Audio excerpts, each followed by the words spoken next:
Yes, I'm as Dean of Students here in Baden Oh, University. wonderful, wonderful. So my name is Kathy.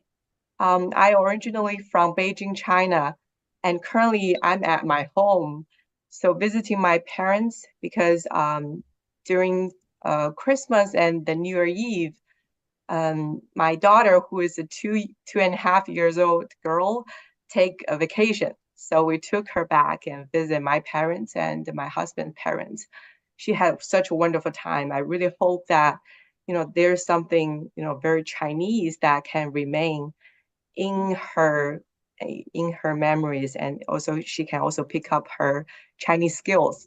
That's my original thoughts. But once we are back, it's such more than that because um, just for myself, it's such a great time to be family and to, to be with the ones that, feel loved, feel welcomed.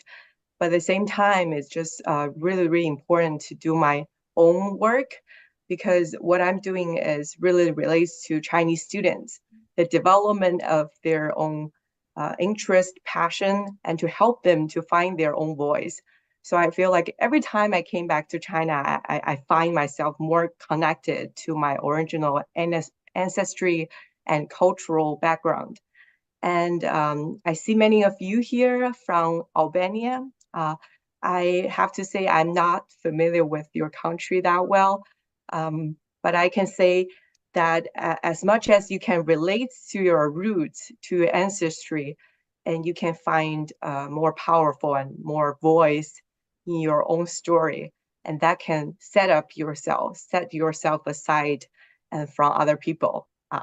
Okay, so I didn't really prepare any PowerPoint. I had started, but I feel like this is better. Like we can talk in person and we can ask questions and discuss anything that you want with me. I'm currently, like I said, in Beijing at 8 p.m. 8 p.m.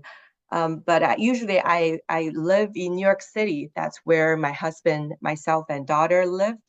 And also, I have my own education company and educational nonprofit, both based in Boston, but also in New York City, now in Beijing as well. So I'm expanding my work and my horizon, and also my student base, not only just in China, but also in the United States, maybe going to Europe very soon. So a little bit more background about myself. I grew up in China for the first 18 years. So I attended all the elementary school, high school here, and then I applied to a university in the US. I went to Rutgers, which is a public university in the state of New Jersey, really close to New York City. And that's where I find myself to have to be independent and to live by myself. So at the time, as an 18-year-old girl, as you can imagine, similar to your age, it's very scary to live, to study, and to make friends, even in a foreign country. But I have to like really challenge myself and tell myself that I can do this and I have to do this. And I need to be accountable for my own future. So first thing that I really want to say, I want to say three things in my today's talk. But first thing is to really know who I am and who you are individually. um, Starting from when I was a really young age, I'm very shy. I was a really, really shy girl, and but I know how to work really hard to achieve like academic excellence. So when I came to the US, I did the same. I didn't really talk to many people because my English is still very broken, but I do my best to excellent, to excel in my academic life. So I search for a lot of academic resources and to always ask for help from my professors, advisors, and to talk with career service department to find an internship. As long as you work hard, you find your own ways, right? So during that period of time, I feel very um, tired all the time because I work too hard. But at the same time, I find it's really doable. once you spend time, you have your score improved very quickly. But gradually, I find it's not enough. I feel lonely still, I don't feel confident because I don't have my support system. I couldn't find who I am at the time because I'm a Chinese and I have to be connected with the local people. That's the second thing I want to talk about is the support system, how that was so important during the time when I was abroad. So the second thing is I joined many student clubs. For example, the International Student Associations, the Chinese Student Alumni, Chinese Student and Scholar Associations, and also, for example, tango clubs.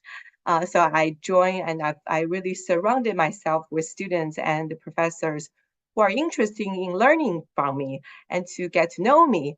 And at that time, I find myself really more confident. And I find my English is not that bad because they can all understand me and they are welcoming my cultural background. The difference of myself becomes so shiny points, and they started to ask for my advice, ask for my appearance, like into different kinds of social activities, because Chinese are very limited at the time. So I become something like very special in an American college life. And then I got more involved in student life, and I got make friends and become supported by so many more students. And that second stage that I find myself become very positive and more optimistic. And that is because I'm not alone anymore. I'm a collaborative with many different and also diverse group of students and faculty who are willing to support. And that's also why I love to stay in the US, because always find your voice and find your story and find that to be part of yourself is very important. And the third part that I want to talk about is to always get prepared and get ready for the opportunity that can be coming very soon. There's the old saying, I think it's from a very famous French philosopher, and he says opportunity always favors those who are prepared. And there's also in Chinese saying, 机会是永远留给做好准备的人. Very similar saying. So that in that way, I hope that students here are, get started to think who you are and what's your advantages, and those advantages can be used very well in the process of job huntings, in the process of career path searchings, or the postgraduate studies. I want to give you my experience. During college time, I study economics and communication, double majored. I see myself as like a news anchor at the time, to be reporting Chinese news to a Chinese audience or reporting international news to a global audience. But then I find myself more into like international relations. Growing up, my mom is a Chinese professor who teaches Chinese to international students. So I always find that's my passion, that's my calling, to get people know China and get people connected in terms of conflicts and difficulties. And so that's when I started to search for, opportunity that can really help myself distinguish what's the best for my career path. And I remember the first internship when I was 19 at the time was I interned at the National Congressional Committee in Washington, D.C. As a Chinese student, it's really hard to get that opportunity, but it's just doable because I want it so badly. So I talked to each individual professor and advisor that this is my calling. I want to become a diplomat. And I talked to them and explain my strength and advantages. For example, my duolingual advantages and my knowledge and my quick understanding of global atmosphere, global issues. And they started to help me search for an internship that can be very helpful. So I got an internship at the National Academy of Public Administration in Washington, D.C. And later on, I see many, many women politicians on the congressional level, and I see myself as one of them in the future.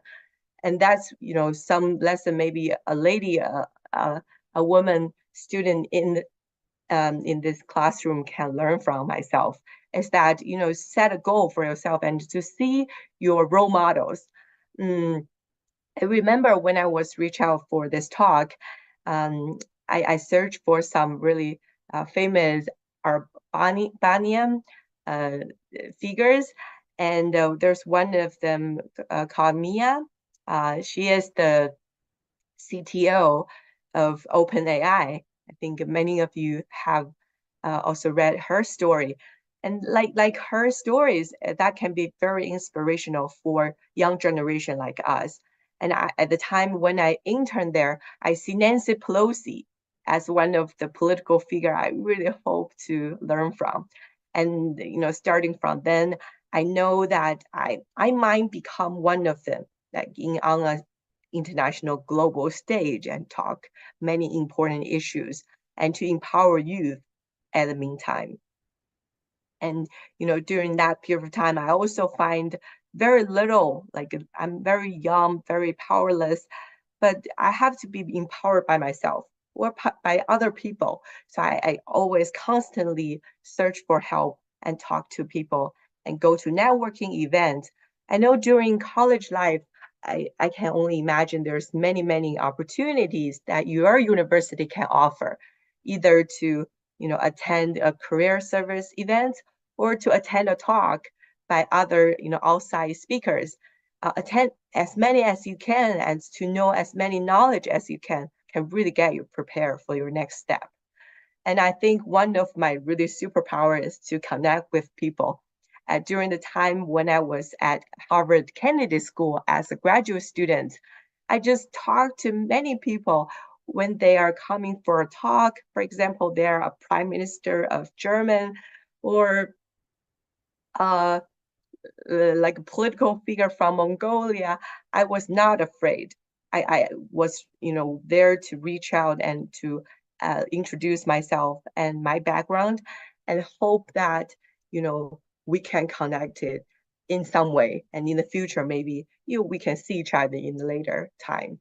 So that's my really, a basic share for many of you. And I hope that you can also start to introduce yourself if you have any questions, and we can chat starting from here.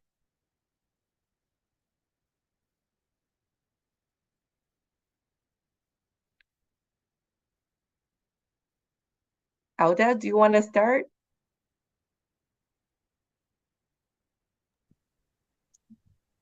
Hello. Hello. Thank you so much for all things that you shared with us. I want to ask actually like a general, I would say, question. Do you think it's more the cultural identity or your abilities or skills to get into the trade of global universities?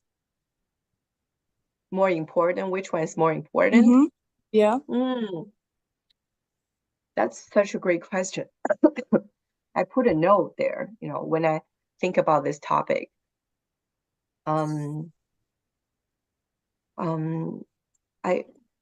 really can't say which one is more important. I think I embedded these two very, very important part within myself dearly. So first part is my cultural background, that where I'm from is a rich cultural history, everything is so rich. And I see that part has been such an important identity of myself. Every time I introduce myself or get connected or do my work, I will put that ahead first. I wouldn't say that I graduated from Harvard first. I would say I'm a Chinese first, because I see that very strong in telling interesting and important story. You know, I'm a Chinese girl, but coming from that humble background, I want to really to get people connected because I know the struggle in the Chinese society, but I hope that can be applied, you know, can help more people. I think that can be very powerful to other international community friends. And the second part, to get my training after college, it's also very, very substantial, you know, in a way that college training has not been enough in this global, you know, at this point.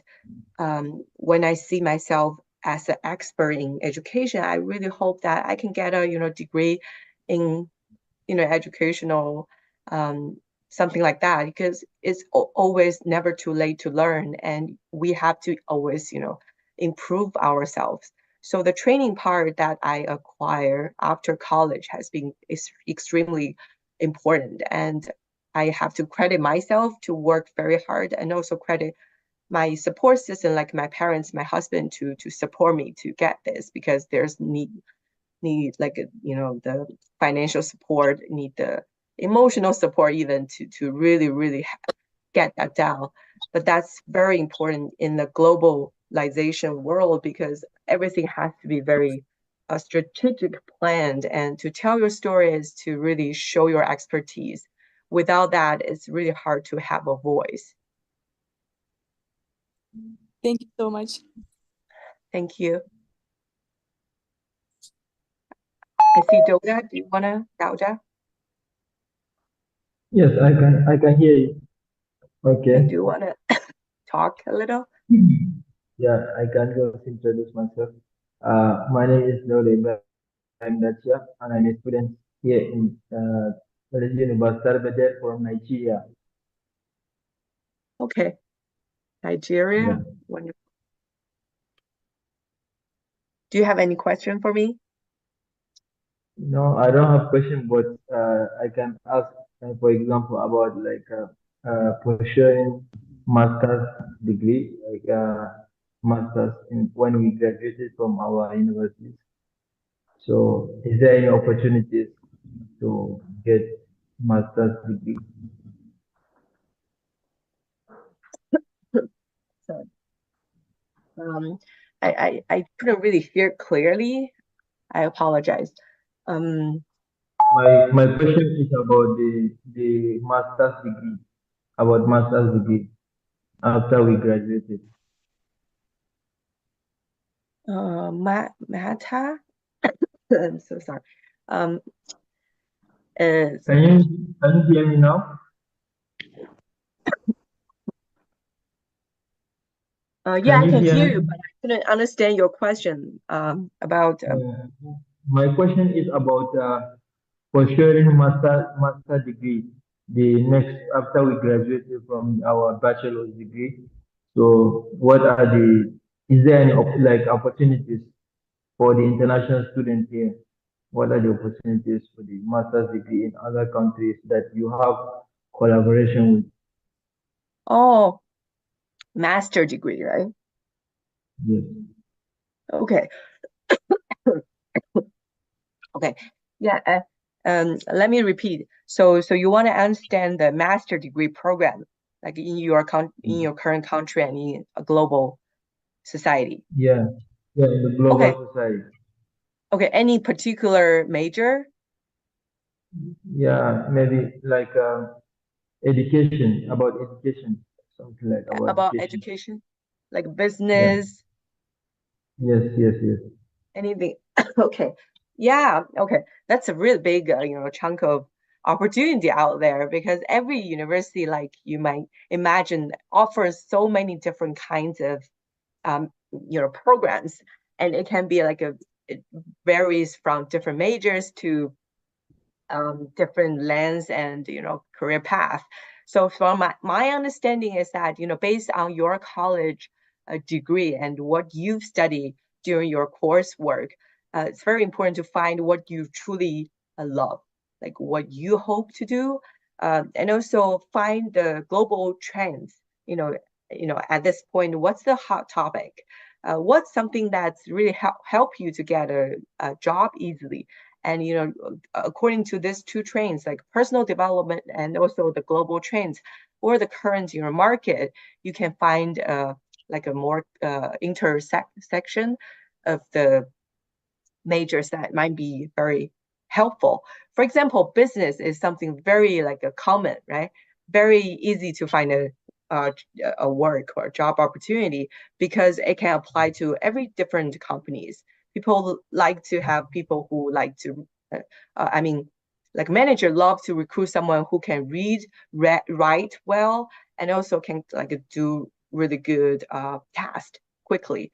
For example, I'm hiring now, right? So what I'm looking for is someone who can write really well, because I need someone who can write to my other partners, and the business opportunity can come all the time. And I hope they can become very constant in writing skills, so it can be representative of my company. But also at the same time, I hope they can have good business management skills, because talking to people or dealing with numbers, data, and statistics is also so important.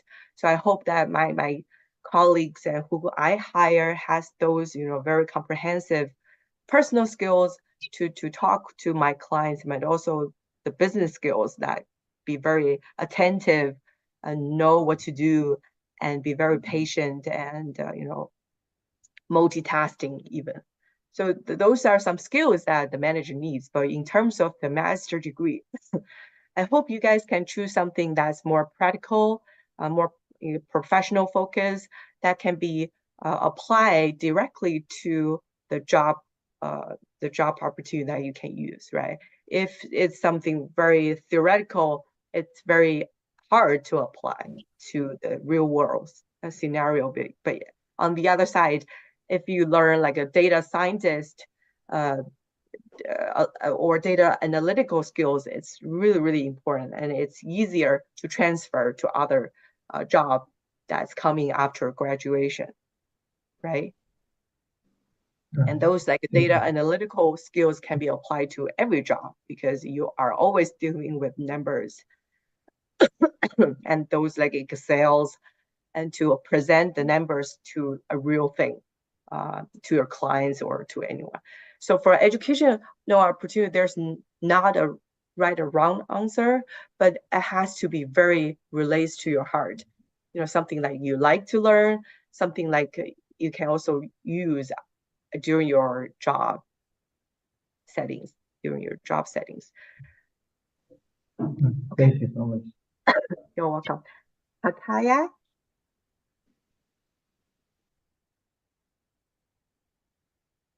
Hello, Miss. Ampus, you're up next. Anpas is going to talk? Yes, Oh, please. okay. Okay, so it's me now. It's Pakaya. It's not Anpas. Mm-hmm.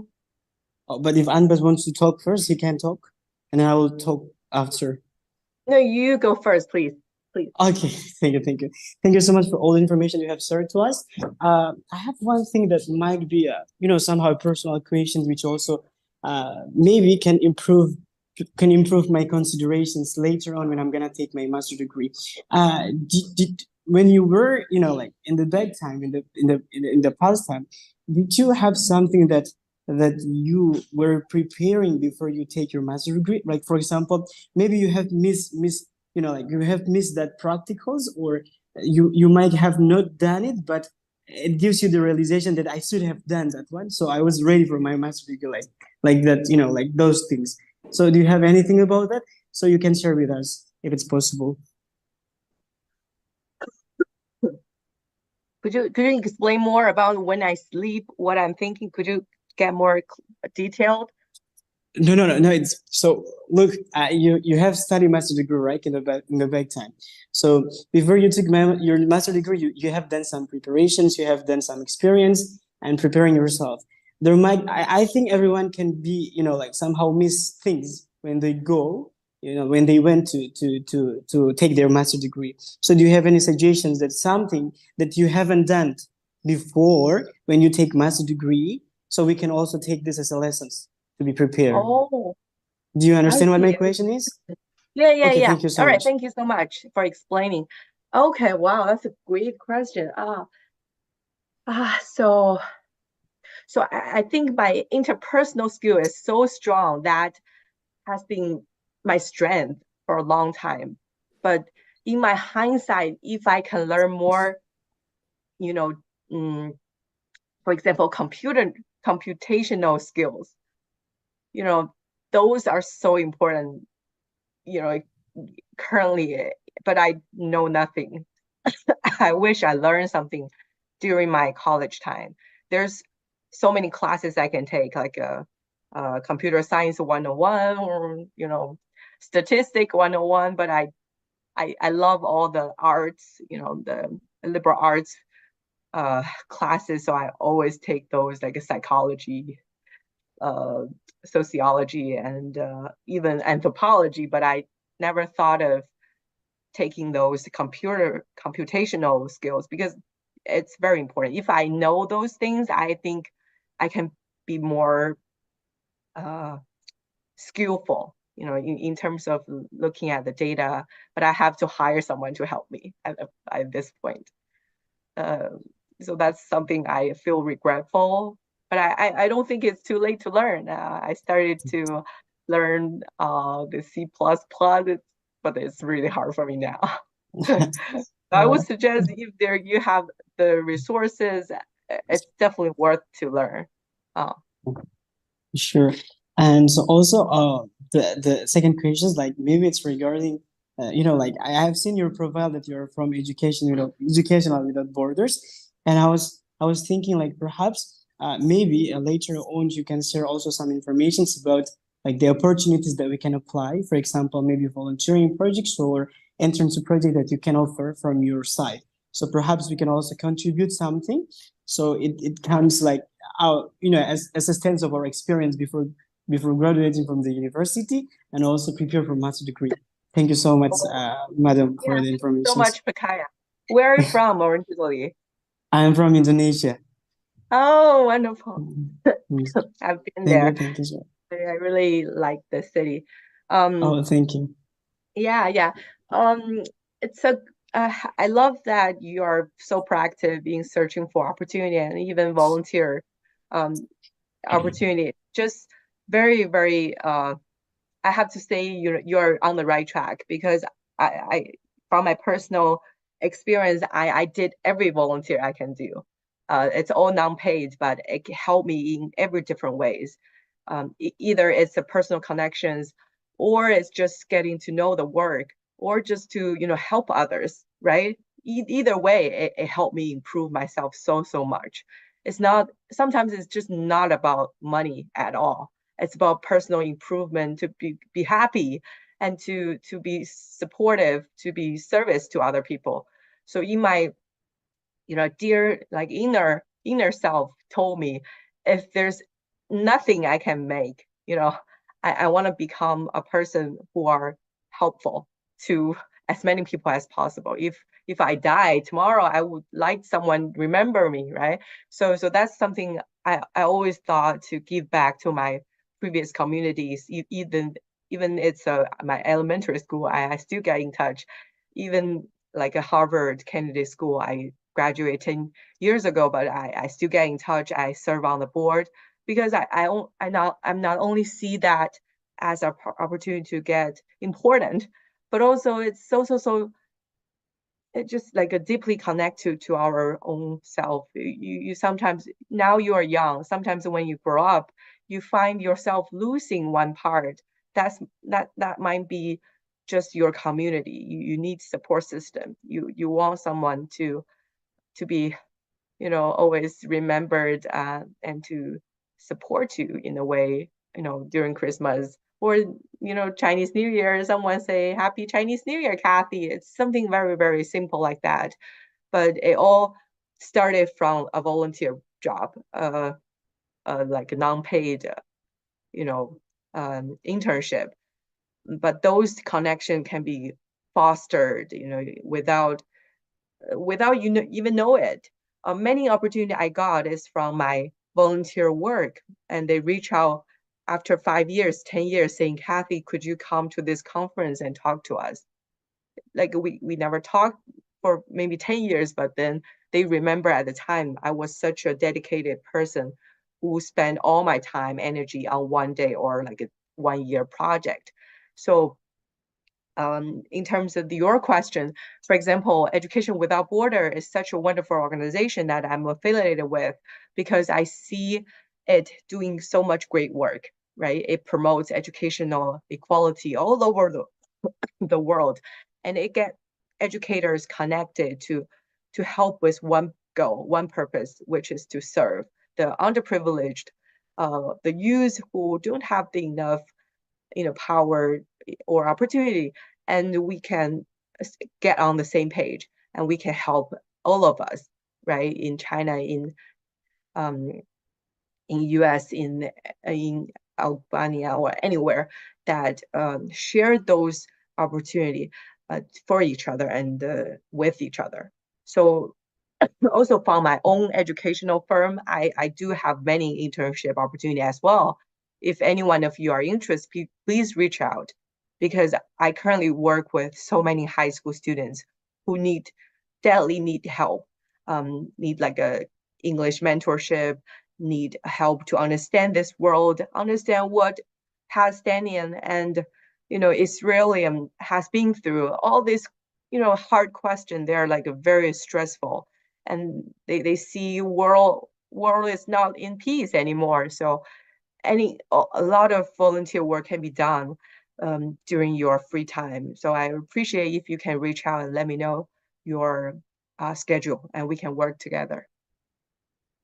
And actually, in 10 days, I will be in New York, helping bringing 10 Chinese students visiting all the Chinese universities. I can keep you posted if you're interested, including Harvard University, MIT, and so many, like UPenn, like University of Pennsylvania, Brown University, Wellesley, the Women's College. So we will on that route from Boston to New York City to Washington, D.C., and to visit all the universities. If you are interested, maybe you can apply for master program there. They sometimes offer internship and scholarship. But in 20 days, I will be in Europe, very close to you, in France, Switzerland, and the Netherlands. I also bring around 10 Chinese high school students to visit there, to visit the international organizations like the United Nations, the World Trade Organizations, and the Red Cross, all those things, and also to the International Court and in the Netherlands to learn about the Palestinian and Israel conflicts. So those trips can be very approachable, right? If, for example, next time when I organize, I can invite some of you to join me and to learn the issues. So there's just so many opportunities. The world is open again, right? After pandemic, we really hope every student to be cherished this opportunity, because during pandemic, what I hate the most is to lose touch, to lose the connection with so many people in our friends circle. But now it's such a great opportunity to be able to travel, and I envy you. You are so close to all this, like a European country, and you can just travel very easily.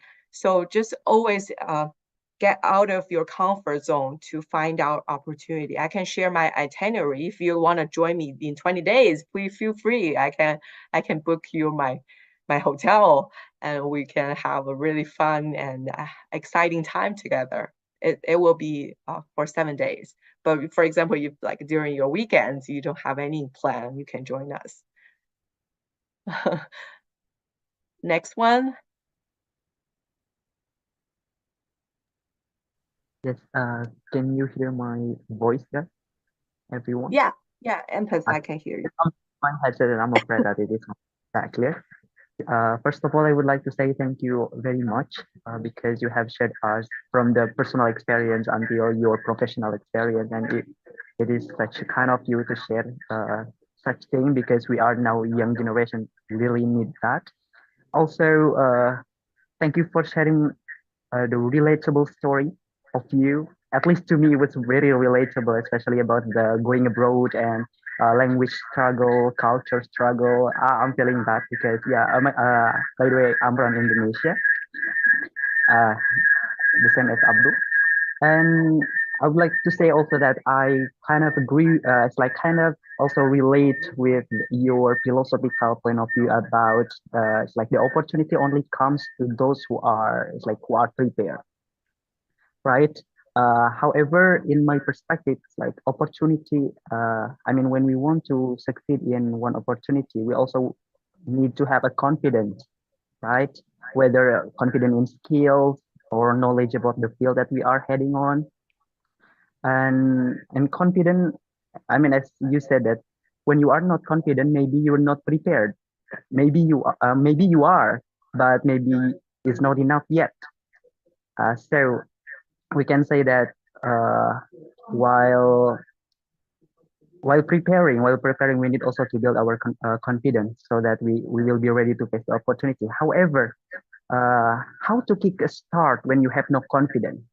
Or we need to start anyway, or keep checking ourselves and building strategy according to your experience. Like, how have you done it? When you feel that, oh no, I'm not good enough, or things like that, I'm not good in this field, or that kind of thought, you will start anyway, or you will be a kind of uh, let's say figuring out yourself and your strategy. Okay, wonderful. It's such a great question. Thank you, Ampes. Oh, I totally remember when I was not confident. Yeah, I want to cry. When I first come to the US, I never thought it's so hard. Yeah, it's just really hard. I was optimistic when coming to the US, but then when I landed, I remember it's just so hard. Like I couldn't really start even talking. Yeah. And also I remember all my assignments because I learned communication. So many paper are starting from 3 page and then 5 page. And I just don't know how to write those pages. So as you can imagine, it's so frustrated and it's just yeah, you know, and then I think I said to myself, this is my own way and I choose my way. So I have to like even I walk on my knee, I have to finish this journey. So I started to like I think the first change I made is uh to sit in the first row of my classroom. So I can be closer to my professor. So I'm not so afraid among 200 people and talking. So I thought, when I sit in my first row, it feels like I'm, personal. It's more towards like two of us, and that I remember that helped me a lot, and that tradition kept me throughout the days. Like it's still today, since like till now, when I join some talk, I sit in the first row. I find that can give myself confidence to talk to my speaker and ask my questions. If that's some same type of personality of yourself, like be very shy among many people, maybe start from then, to get the individual opportunity to talk with important people and to make sure that you are yourself. And then you find, oh, those important people don't judge, never judge. They see us as individual. They see us as confident individual. So we become more confident, right? So that's one way I really, conquered my fear to talk. And then second way is to, when you are not confident, you tend to become very friendly, very polite, and don't want to interfere with other people's needs. That's my thought, especially when I was by myself in the US. So I remember people mentioned that Kathy has become a sweet little girl to a confident, powerful woman because I just always, when I open my mind and heart to people, when I share my struggle, and people learn and grow with me. So after 2 to 3 years, they see my growth and they will find it's so powerful that Kathy, starting from a very, very shy girl to a person who never shy away from opportunities. And it tends to be it's a hard process, I have to say. It's just really, you have to always try what's the best way for you. Maybe some people are very reserved to yourself. It's okay too.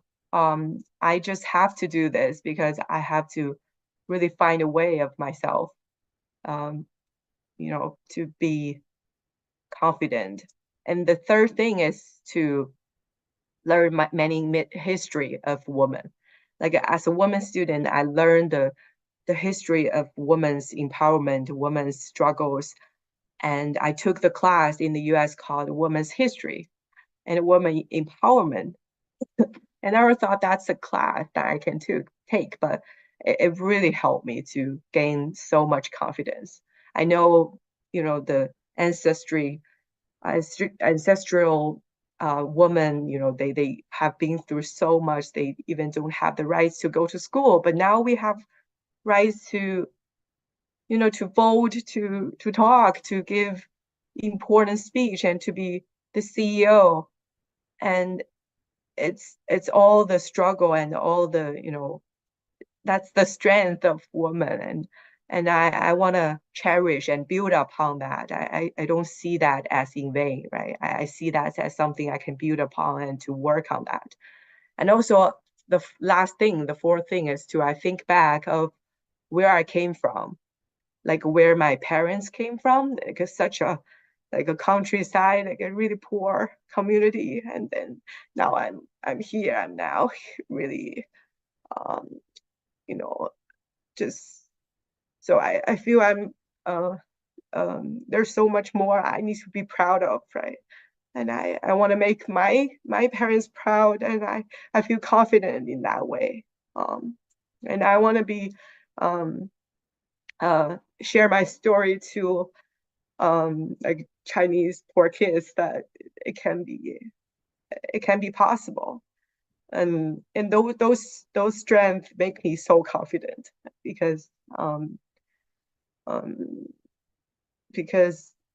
it's a privilege, and we have to really cherish that and to make the best out of it, right? It can be someone else, not just me, but if I can share opportunity and to work on this, there might be more young generation or young girls and boys that have the similar opportunity like myself.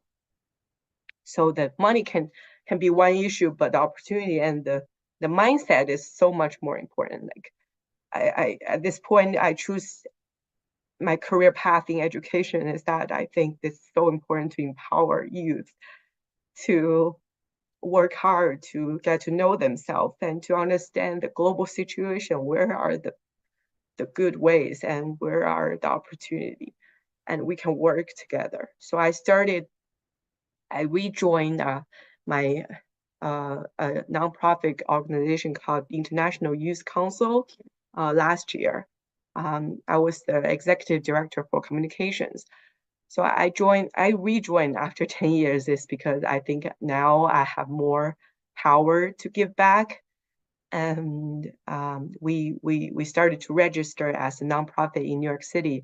And I would encourage you to get to know us. And maybe there's more conference coming up. You can come to New York City and join me as well. Thank you, Ampaz, for asking this such important question. Thank you very much as well for a very powerful answer. However, there is still another part that I want to ask regarding this topic. I think it was also the main point of the question. But thanks God, I mean, because of this question, you share also that part of the story because it's so very touchful. And the question is how to kick a start when you are in kind of dilemma, when opportunity come and we are challenged by the opportunity itself, but also by our confidence.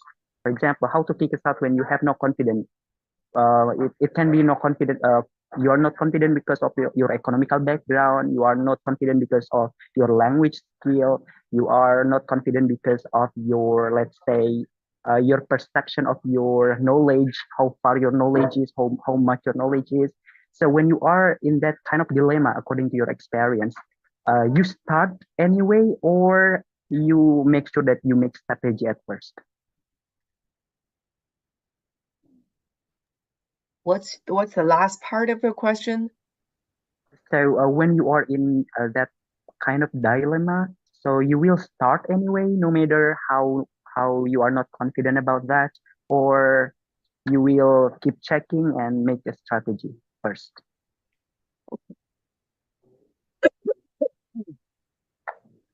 Hmm. So if I um could you share your own struggle? So let's imagine before going abroad, before you went to US, me before I went to Albania. So we might, I personally, at that time, I was not that confident. My English level was so poor. And also, let's say, as you mentioned about the family background, village living style, things like that. And I was not confident. Uh, However, I kept putting the time to short, let's say, the opportunity. And I just ended up here without knowing.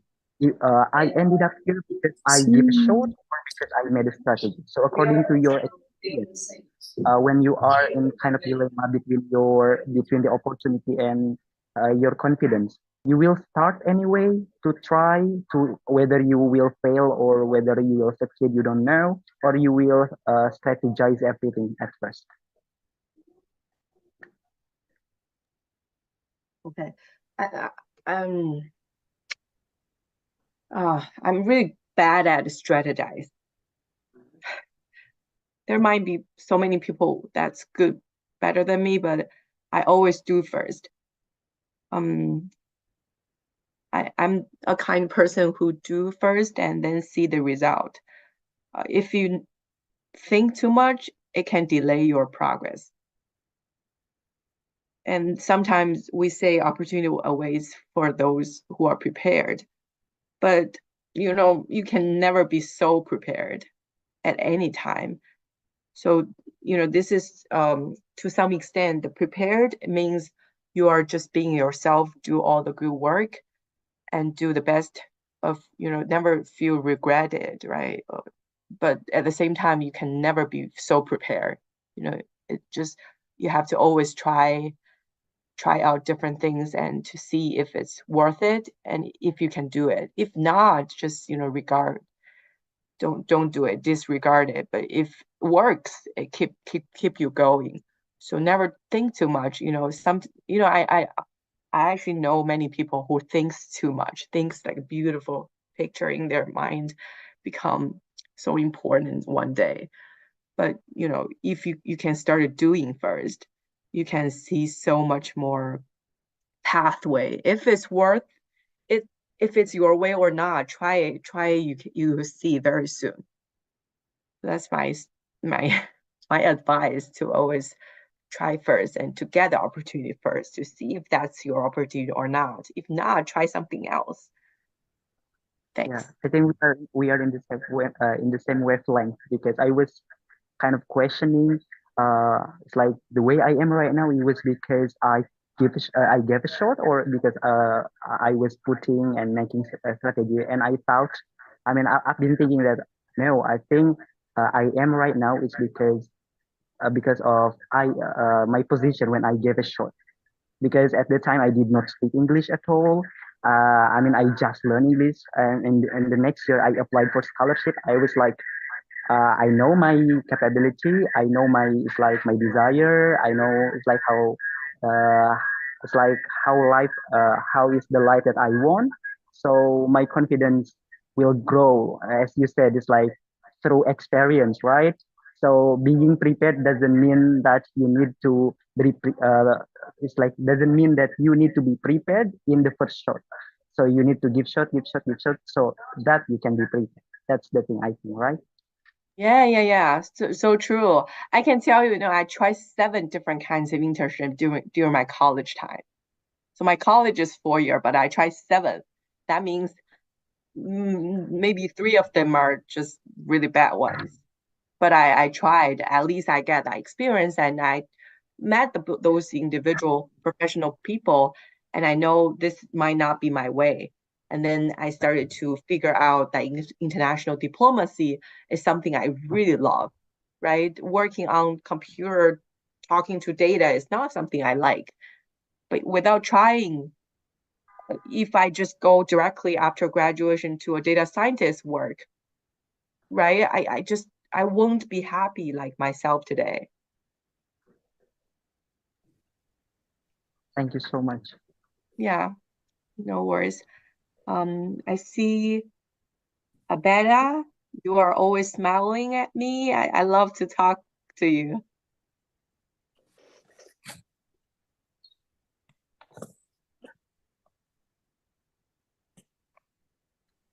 Hi, I'm Ababa. I am from Ethiopia.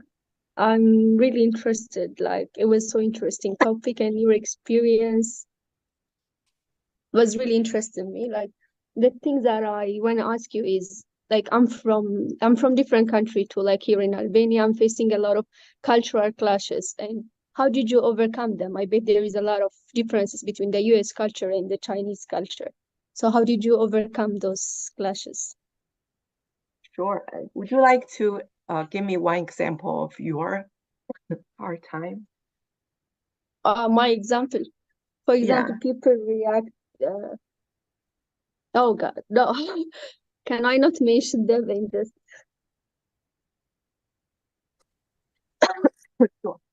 Sure.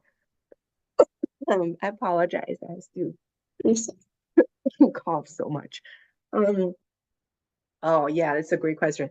I love talking about this question though, because mm, sometimes within a country you face the cultural shock as well. Like in China, in the north, in the south, they have different cultural, and different ethnicity. They have different cultural as well.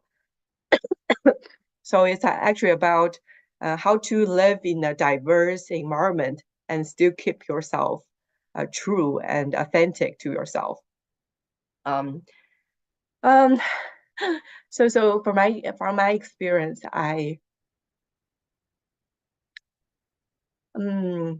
oh my, so many cultural shocks. Like the U.S. people, for example, they're very open-minded. They talk loud, they laugh loudly, and they never shy away talking about sensitive topics, right? But for me, when I was just started, it's shocking. Like, oh, they're talking about this. Should I hide? Should I go away? But then I find it's so normal. Everyone talk about it, and also like the U.S. people love to play sports, all kinds of sport. They spend time hiking. They spend time exercising. But for me, I'm very at the time I don't know many sports at all. So in order to be more of them or to learn their cultural, I started to play like the tennis, play like also do a lot of hiking, walking with them. It's just to understand it. So one thing is to learn from the other side. If it's something of your interest, you can continue. But if it's not, it's okay. At least you learn.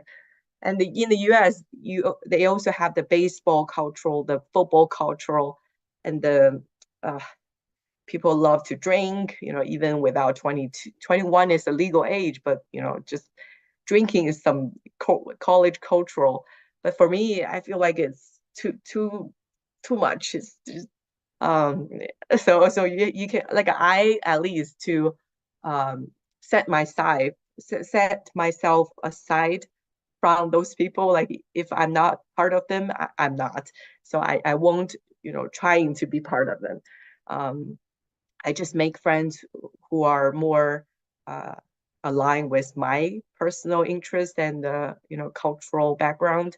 So that's one thing, to find your people, right? Find your comfort zone. And the second is to also appreciate, to share, to love what you've seen, because from your country that might not be existing.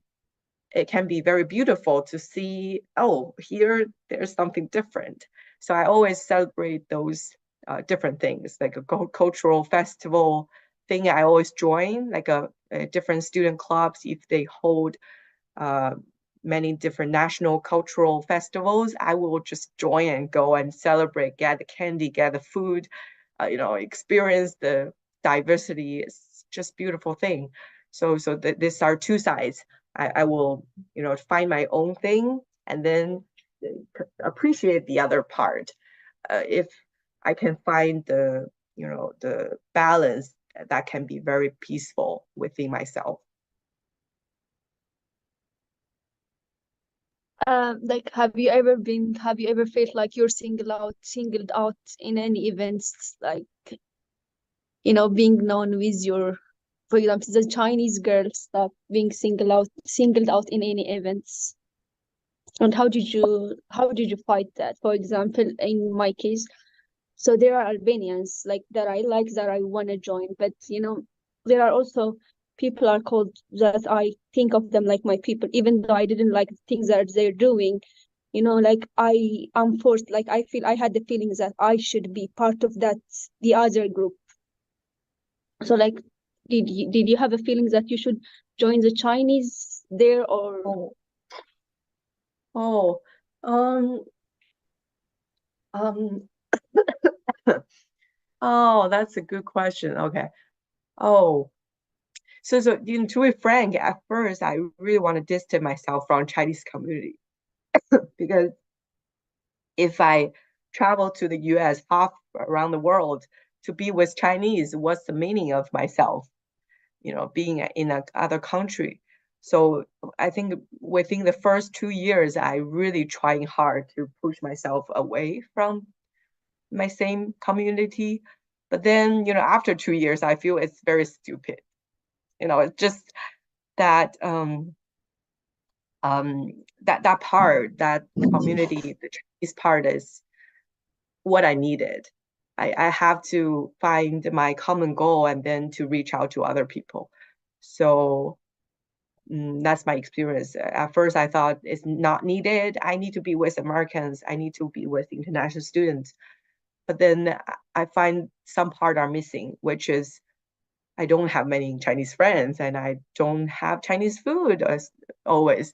So after, like I said, 2 years or almost 2 years, I figured I should still find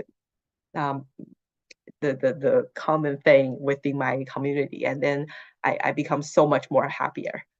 I sing Chinese song with them. I go to karaoke. I have like a Chinese noodles, rice twice a week, which make me so much happier like that. Oh, and then later after, because I've been in the US for 15 years now.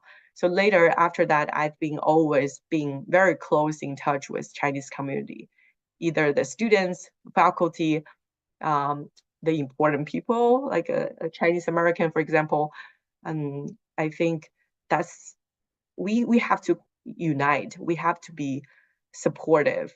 Even if we are not supporting within our own ethnicity, how can we get the support from other people? So I see that as my mission at this point now, to actually help Chinese college students who travel from China to the US to be part of the Chinese community. So if in that way, you at least have the support system within yourself. If anything happen, you can find someone to talk to, because mental health is even more dangerous than fail in one class, right? So having that mental support is so important. Thank you very much. Thank you. I'm not sure about the time, but I'm happy to stay if you're you need to get off to go to work, to studies, it's fine. But if you want to stay, I have 20 more minutes. Is that okay? Yes, yes. Excuse me, can I ask you a question? Sure. Who's this? My name is Tasneem. Sorry, I cannot Oh, open the camera. okay. My name is Tasneem, and I am from Kazakhstan. Oh, Yes, and my nationality is Uyghur. You know, Uyghur. They're mostly in China, the region. Yeah. So, I didn't really prepare my question, but mm, it occurred in my mind while we were talking about practical things and jobs. And actually, I wanted to study psychology, but now I'm not really sure of it because, like, let's say 10 years, back in 10 years, it was like no one wanted to go to psychologists because they thought like, I'm not a psycho, why do I need to go to psychologist? Like there was the people's opinions or like that.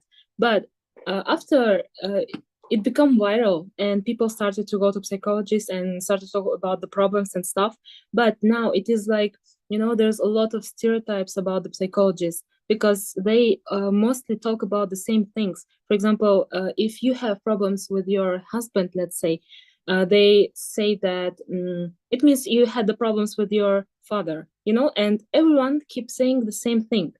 And I faced people that think that psychologists are not very well at their job, and it is not good to go to the psychology because there's a lot of stereotypes, as I said, like they have the same meanings because of the same books and stuff. And now I don't know if it will be practical in the future to have this job because, as I said, of example, and I don't know when I'm gonna finish the master degree and when I'm gonna get the license of being psychologist. At that time, maybe people won't need the psychologist. This is my concern. What do you think about okay. it? Okay. Wow, that's so interesting. Thanks for sharing your own career path with us. Very interesting to hear that someone who are interested in become a actually very important therapist person. From my understanding, I think therapists can never be replaced by AI, by by anyone because it's just so important. Like myself, I'm still talking to a couple of therapists. I am talking to therapists not because I have mental illness, because I just need professional support to analyze my stress, my personal experience. Like you can see, I'm like positive, always happy. But I still have my own problem. For example, I have my own job, my own company. How can I like set goals for my own company? I can drive myself so crazy, like always striving for growth, for attention, to always go on like an even bigger stage, like an international stage. But you have to know your limit. Sometimes it's just really hard. And a therapist can help us to figure out what's some most important thing in your life. And then they tell me this is like, for example, for me, parents, family, my daughter, my husband is the most important thing. So I need to spend time with them.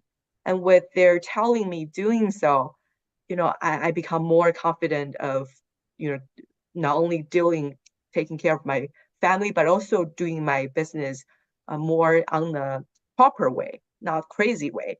And such those things, it just, we need people who can provide professional support to our mental well-being.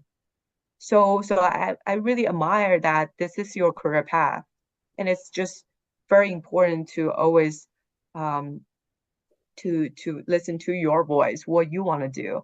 And I see this as very helping people and a very noble work, noble work.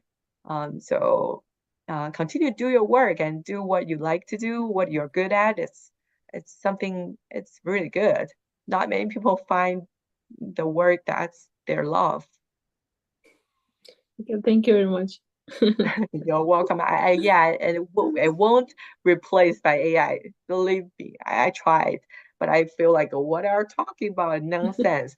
But a real person can really relate to my emotion to provide the emotional support is more important than AI robot. Okay, thank you. I got it. Thank you very much. Yeah.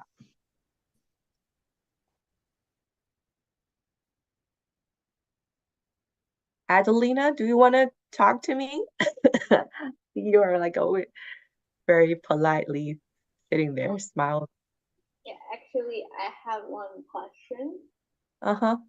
So there are people that, they can share their opinions freely, like they have something in their mind, but they struggle to say their opinion. So can you give me, for example, some tips or techniques or any advice so I can express my opinions in a good way? So even now, I'm struggling to say what I have in my mind, the question. So I hope you can understand my question. Yeah, totally. I can understand your question. I've been there. um, yeah, now you see me talking, but I've been there. I'm totally your kind of girl at first point. Um, mm, um, so one thing is, sometimes it's creepy, but talk to yourself. It's one of the practice you can get if you are very shy talking to other people, like me. I don't want to like practice with other people, so I talk to myself. I create a scenario. For example, I'm meeting Kathy today, and I have 20 minutes with her, but without practice, I might only talk two words or two sentences. But with practicing, I will say, okay, Kathy is like this, and I'm like that, and she's doing this, and I'm doing that. And I hope to ask her a question like 1, 2, 3, and give a list, and then read out loud. Like I'm really talking to Kathy. Like, oh, okay, yeah, I'm afraid, I'm really nervous, but I still, uh, I urgent question for you, and show some of your emotion, even though your language skill is not prepared to articulate your thoughts like the best of your version, but give some emotion to them. For example, oh, I'm a little bit nervous talking to you, but I'm very happy, and it's just such a great opportunity for me to talk to you, and I hope you can understand this and that. And I'm working on this, working on my confidence level.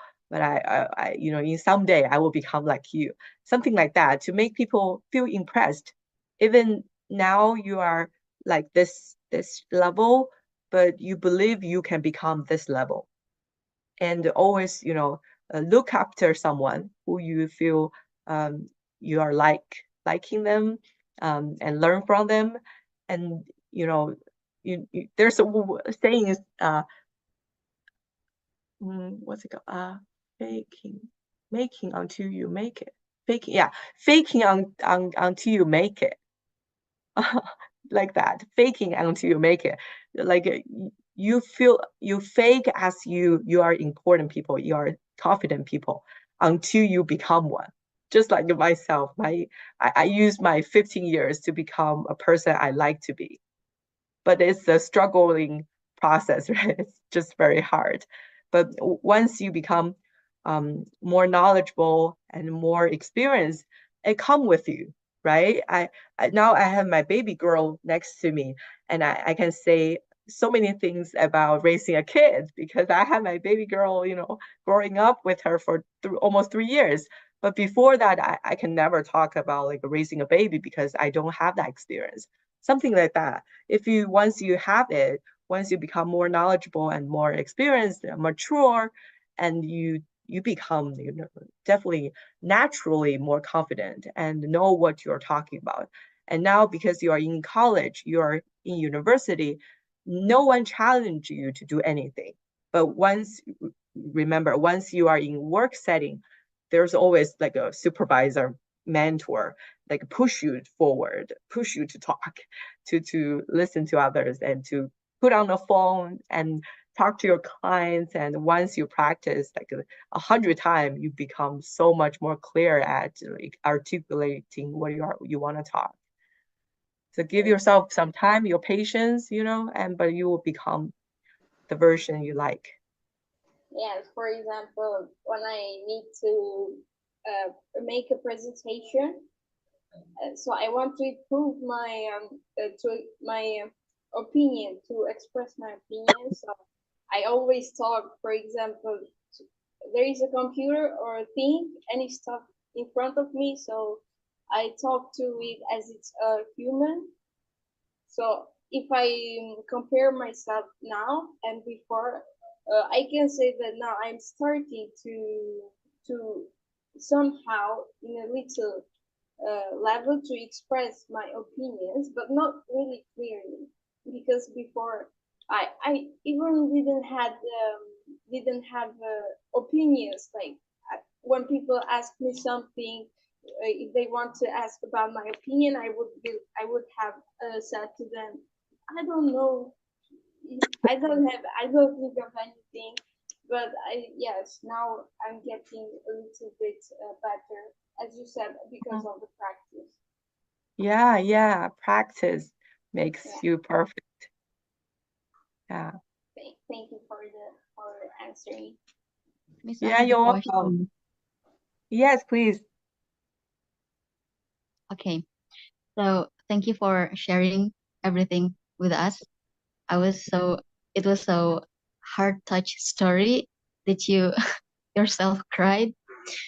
But it was a great journey. I believe you're a great woman until now, mashallah.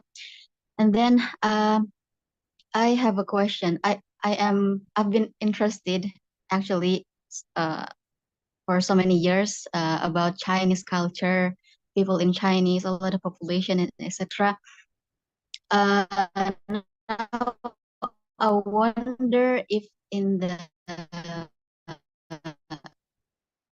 Chinese government is there any school opportunity for us as a foreign, and in what field exactly? Yes. Thank you, Miss. That is my question. Yeah, in terms of like a study opportunity or yes, study opportunity. Job, work. Okay. Wow. So my mom is the Chinese professor who teaches foreigner Chinese. And I can ask her what's the current opportunity, but I know that there's so many doors has been opened, in the recent 1 year.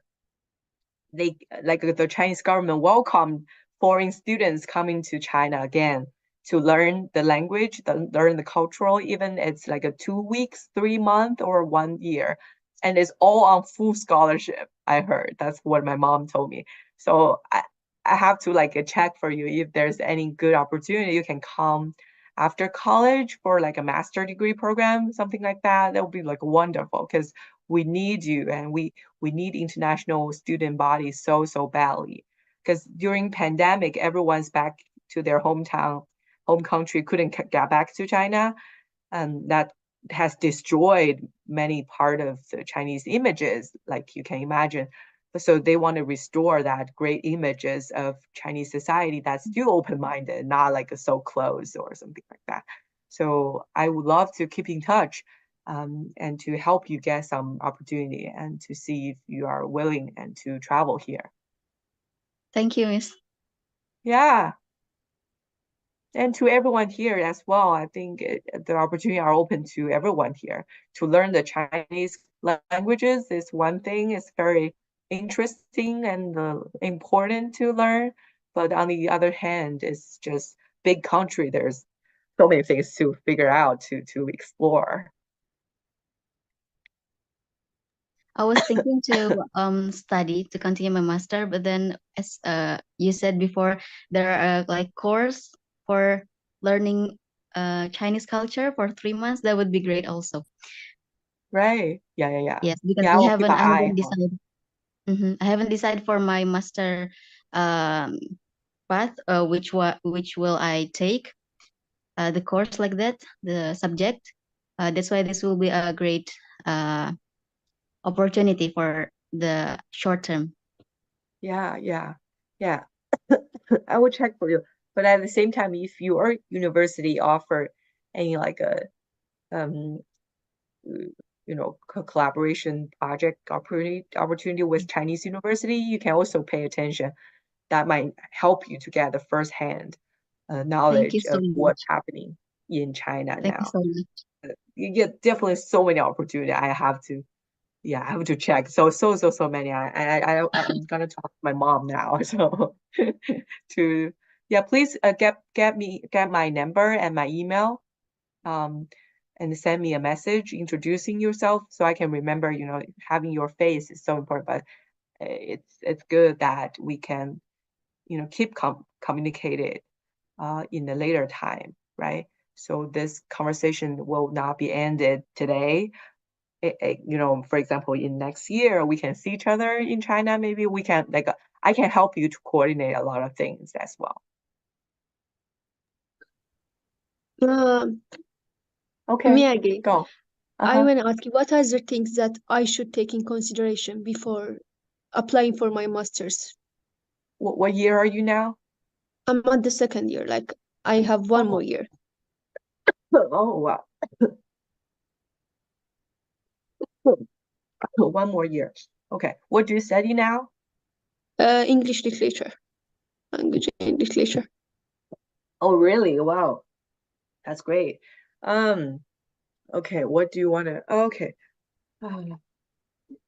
Master. Okay. Do you have any idea what to study for the master? Do you have any like a targeted major? Like right now, like I'm open to any kind of measures that I think it would help me for my Okay. future. So, but like I need to take things in consideration, and I'm confused. What are the things that I should take in consideration, like beside the major I like? Okay. But what's your plan after graduation? Are you going back to your country for work, or you want to continue your master's right after? I'm thinking about continuing my master's right after. Okay.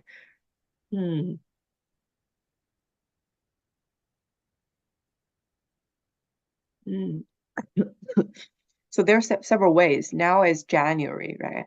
And you have like almost 1.5 years. And I want you to start to prepare your resume, your cover letter, to apply for a summer internship. Yeah, with or without going to master degree, it's very important to get your internship experience. It's good that you understand the work, professional life, the work setting, and how to do work, and what your supervisor give your instruction is also very important. It's very different from what professor give you instructions. So I would suggest you to get prepared with all these professional developed opportunities. Ask the career service in your university to help you with any kinds of opportunity, like even it's in your back home country or in Europe, any other like France or any other countries, or in Albania or in China. Maybe it's harder, but you can keep your eye open, right, to those internship. Usually internship don't pay you, but internship is so much easier to get in compared to real work. That's one. And the second is to see some like big firms that you have known. For example, in the US, there's big firm like Coca-Cola, like a ThinkPack, Apple, like all these big firm, they have particular opening, right? And many of the student will look at the opening and to see, wow, I want to be a product management. I want to be a communication specialist. So those are good ways for you to understand what the job means, entails in a particular professional settings. And that can help you to understand which kind of master degree that you have to get, because usually, you know, from the end you see the beginning, right? If you want to become a communication specialist to write up the like the newsletters and to promote your company's images, so you have to become very sufficient in writing, in speaking, right? And now you have your degree in literature, language literature is very helpful for you to get that job. And then under the job description, it might see you need to have a master in communication. You need to have a master in English language literature, for example. So you know that what's next step, it's best for you to reach out that job. And that can, like, from the end, you can starting to plan your near future. That's the second thing. And the third thing is to talk to as many as alumni as you can reach, like those who have already graduated from your college, those who you know your friend circle that they've already, you know, get into a degree or master program, or like even anyone, like talk as many people as possible so you understand the perspectives, understand what's the struggle, what's the opportunity, what's the best way, or what's something they don't like, and evaluate that into your own decision making. They can be also very helpful. Yeah. How do you like it? Yeah, so start very small and to get you prepared with all this resume, you know, it's very important, because once you send your resume to me, I can help you to spread to other people, right? So this can be a very continuous work. Start January to July. I bet you can find something very good. Okay, thank you very much. Yeah. Okay, so now it's 9:30. Thanks for Surya for having me. Great conversation for a No. 1.5 We have to hour. thank you a lot for your experience, for sharing your experience. And looks like students have a lot of questions here. But Yeah, really, yeah. really, I want to thank you for this opportunity. You're welcome. I have nothing to do but to support you. And I really appreciate everyone who stayed to the last and who have asked questions. I know it's a it's a hard time for everyone to know your clear direction, but believe me, it's in the process. The best part is in the process. Once you are so important, it's not fun anymore, right? Now is the best part to explore and to try out different things. I'm a little bit jealous of your age. If I am your age, I will just do whatever I wanted, right? To talk to as many as people and to try out all different kinds of work opportunity and to find out which one is the best, what I love the best.